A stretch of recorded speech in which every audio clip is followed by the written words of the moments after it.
This story is called The Happy Prince, a tale by Oscar Wilde, illustrated and adapted by Maisie Paradise Shearing. High above the city stood the statue of the Happy Prince. He was a beautiful statue, covered with fine leaves of gold, with 2 bright sapphires for eyes and a large ruby on the hilt of his sword. People came from far and wide to see the Happy Prince. One night a swallow arrived in the city. He was on his way to Egypt to meet his friends. He decided to rest on the feet of the statue. The swallow was very happy with his golden perch, but as he drifted off to sleep, a large drop of water fell on him. This was odd because the night sky was clear and warm. Then another drop fell on him. When the 3rd drop fell, the swallow wondered if he should find a new place to sleep. Then he looked up. There were tears running down the statue's face. "Why are you weeping?" the swallow asked. "I thought you were a happy prince."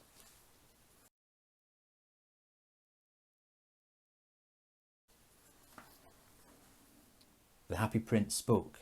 "When I was alive and had a human heart, I lived in a palace just outside the city. I lived a life of luxury. I never cried because I had no reason to cry. I was happy. I didn't care about what happened to my people. I only cared about my own happiness. But now, when I look out at the city, I see sorrow. Far away in a little street, a seamstress lives with her little boy. The boy is ill. His mother is sewing a dress for the queen. But until she is paid for her work, she can't buy food or medicine for her poor son. Please, little swallow, take the ruby from my sword. I wish I could give it myself, but I cannot move." The Happy Prince looked so sad that the swallow agreed to stay for one more night to help. Then the swallow took the ruby and flew over the city, looking for the seamstress and her son. He placed the ruby beside the seamstress and fanned the boy's face with his wings, till the little boy fell into a peaceful slumber. The next day was cold, but the swallow felt warm. The Happy Prince said this was because he had done a good deed. When the moon rose, the swallow went to say goodbye to the Happy Prince, but the prince had something else to ask. "Swallow, swallow, little swallow, far away on the other side of the city, I can see a young man in his attic. He's trying to write a play for the stage. He dreams of being a writer, but is very cold and cannot afford wood for the fire." "Happy Prince, I will stay for another night to help," the swallow said. "Shall I take another ruby?" "Alas, I have no more rubies," the prince said. "All I have left are my eyes, which are sapphires. Take one of them and carry it to him." So the swallow plucked out one of the prince's eyes and took it to the young writer's attic. "This must be from an admirer of my work," the young man thought. "Now I can finish my play." The next evening the swallow went to say goodbye to the Happy Prince, but the prince said, "Swallow, swallow, little swallow, please stay just one night more." "But it is winter, and the snow will soon be here. In Egypt it is warm, and my friends are enjoying the sun. I have to go. Next winter I will come back with 2 beautiful jewels to replace the ones you gave away." "In the square below is a little match girl," the prince said. "All her matches have fallen in the gutter and are spoiled. She is crying because she knows her father will be furious if she does not bring home some money. Take my other eye to her, so her father will not be angry."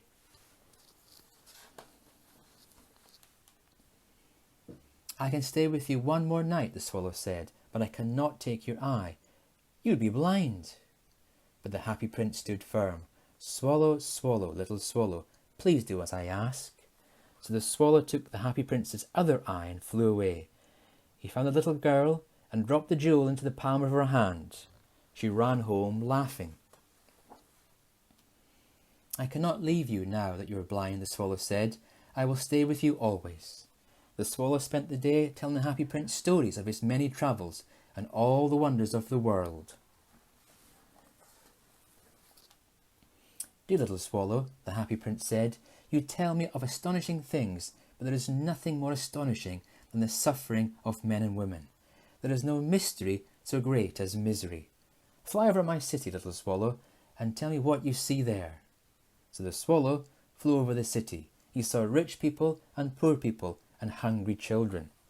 The Swallow told the Happy Prince what he had seen. "I am covered with fine gold," the Prince said. "You must take it off and give it to the poor. Living people always believe that gold will make them happy." So the Swallow picked each gold leaf off the Happy Prince until he was dull and drab, and gave the gold to the poor. The children's faces grew rosier. They began to laugh and play games in the street. Then the snow came.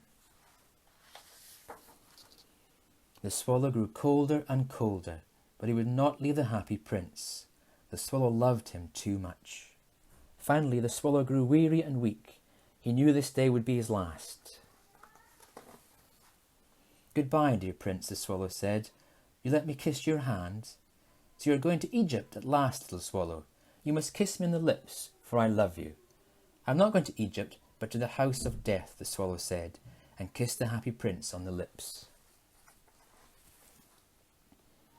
At that moment a loud noise came from inside the Happy Prince, as if something had cracked. His lead heart had broken in two.